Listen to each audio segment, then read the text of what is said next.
네, 반갑습니다. 권 소장의 펀한 역사 채널입니다. 일본 하면 역사적으로나 정서적으로 우리나라와 참 매칭시키기가 어려운 나라가 아닌가 싶습니다. 과거 임진왜란이나 일제강점기 등 여러 가지 이유로 우리를 괴롭혀도 너무 괴롭혀왔습니다. 특히 근대사에 해당하는 일제강점기의 침탈은 우리의 아버지, 할아버지가 참혹한 경험을 하셨기에 정서적으로 그 악감정을 감출 수가 없습니다. 글로벌 시대에 그러지 말아야 하겠다는 생각이 들기도 하는데요. 축구 한일전만 봐도 그 정서는 극명하게 드러납니다. 해서 이번 영상은 그 암울했던 일제강점기 때 굉장히 많은 영웅들이 나왔지만 그 중에 독립군을 양성하고 키워냈던 한 가족의 이야기를 여러분께 소개를 해드리도록 하겠습니다.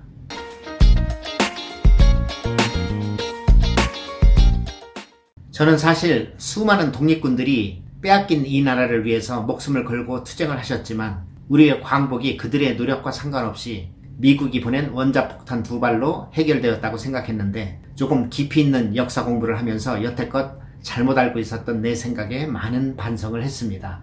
여러 가지 이유로 결코 그분들의 노력이 헛된 것은 아니었습니다. 그 가족은 바로 우당 이회영 선생님의 가족이십니다. 김구, 안중근, 홍범도, 김좌진, 안창호, 그리고 봉브라더스로 기억되는 이봉창, 윤봉길, 의열단인 김원봉 같은 분들은 이미 우리가 잘 알고 있지만 이회영 선생님은 좀 생소한 분이 아닌가 싶습니다. 이회영 선생의 가문의 혈통은 조선 중기 때 우리가 잘 알고 있는 이항복 선생의 자손들이십니다. 여러분 오성과 한음 잘 아시죠? 이항복은 병조 편서를 여러 차례 지내셨고 영의정, 우의정, 좌의정을 고루 섭렵하시면서 그랜드슬램을 달성하신 대단한 분이십니다. 그분들의 자녀도 대대로 큰 벼슬을 하며 나라에 큰 기여를 하였던 그야말로 금수저 중에 금수저 가문이십니다. 그런데 국운이 기울고 1905년 을사늑약에 이르니 가만히 보고 있을 수가 없었습니다. 해서 이회영 선생은 고종을 찾아가 권유를 하게 됩니다. 명문가이기에 가능했던 얘기입니다.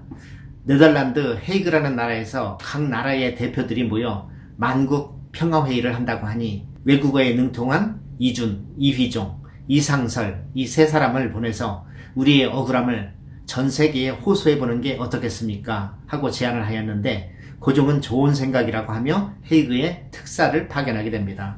그런데 일본이 이 사실을 미리 알고 외교권이 없는 나라는 참석을 못하게 하자는 제안을 하여 받아들여지게 됩니다. 이 세 명의 특사는 행사장에 들어가 보지도 못하고 쫓겨납니다. 그곳에서 이준 열사는 화병으로 사망하게 되고 나머지 두 분도 일본이 주관한 재판에서 한 분은 사형 선고를, 한 분은 무기징역을 받으니 우리나라에 들어오지도 못하고 해외에서 떠돌게 됩니다. 그뿐 아니라 일본 놈들은 고종에게 이거 봐, 왜 시키지도 않은 일을 하고 그래? 하고 고종을 강제로 폐위시키기에 이르니 이회영 선생은 일이 이렇게까지 커지니 크게 당황을 하게 됩니다. 그분들은 6형제였는데 그중 이회영 선생은 넷째였습니다. 이회영 선생이 6형제를 모아서 가족회의를 주관합니다. 우리 과문은 이항복의 후손으로 대대로 나라의 큰 은혜를 입고 살았으니 이제는 우리가 어려워진 나라를 위해 뭔가를 해야 되지 않겠습니까? 세상을 바꿀 힘은 교육밖에 없으니 우리가 가진 재산을 다 정리해서 학교를 세웁시다 하고 형제들에게 제안을 합니다. 그런데 놀라운 것은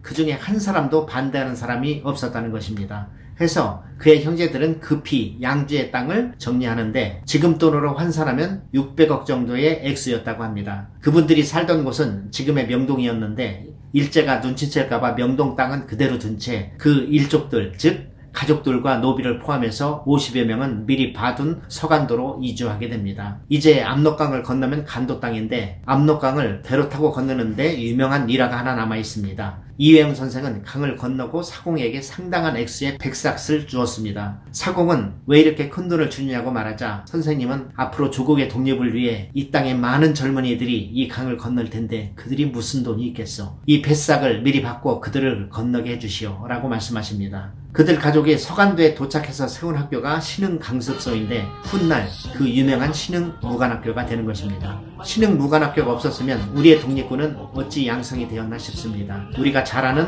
봉오동 전투, 청산리 전투 등의 항전한 대부분의 독립군들이 바로 이 학교 출신이며 의열단의 김원봉, 지청청 등 우리가 들으면 알만한 분들이 모두 이 신흥무관학교 출신들이십니다. 1910년부터 1920년까지 10여 년간 약 3,000명의 독립군을 배출하였으며 10년간 그들을 공짜로 입히고 먹이고 훈련을 시켰으니 준비해온 600억도 다 소진되어 그 이후 그의 가족들은 극심한 가난에 시달리게 됩니다. 강냉이 죽으로 연명하였으며 그나마 하루 한 끼라도 먹는 날은 행운이었다고 합니다. 이 내용은 이은숙 여사가 쓴 서간도 시종기라는 일기가 남아있어 우리가 그 내용을 잘 알 수 있습니다. 이회영 선생은 독립운동 중 잡히셔서 고문 끝에 사망하게 되시고 그의 형제들도 대부분 일제에 의해 죽고 또한 어떤 이는 굶어서 죽었으니 결국 광복할 때까지 유일하게 생존하신 분은 다섯째 이석영 선생이었습니다. 우리 정부가 구성되고 첫 번째 대통령이 이승만 대통령인데 이승만 대통령은 이석영 선생께 나라의 독립을 위해 600억이나 희사하고 가족들은 모진 고초를 겪으셨으니 나라에서 어느 정도 보상을 해드리겠습니다 하고 제안을 하였으나 이석영 선생은 그 돈은 우리 독립과 민족을 위해 우리 가족이 기부한 돈이니 그 돈을 받으면 독립을 위해 싸우다 절멸하신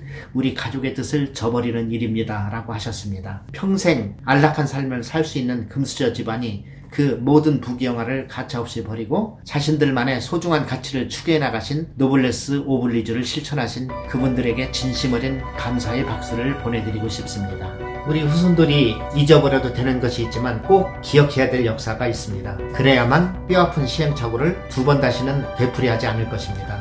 모진 고난 속에서도 쓰레기 더미에서 피어난 한 송이 꽃처럼 내 나라, 내 민족을 위해 초계같이 목숨을 내던진 그 의인들을 우리는 결코 잊지 말아야 할 것입니다. 적당히 타협하며 편안한 삶을 살 수도 있었지만 자신들의 소중한 가치를 귀하게 여기고 실천해 나간 이회영 선생의 가족들, 그분들에게 진심 어린 박수와 존경의 마음을 보내며 이기심이 창궐하고 있는 지금의 이 시대를 살고 있는 우리들에게 큰 경종을 울리는 듯합니다.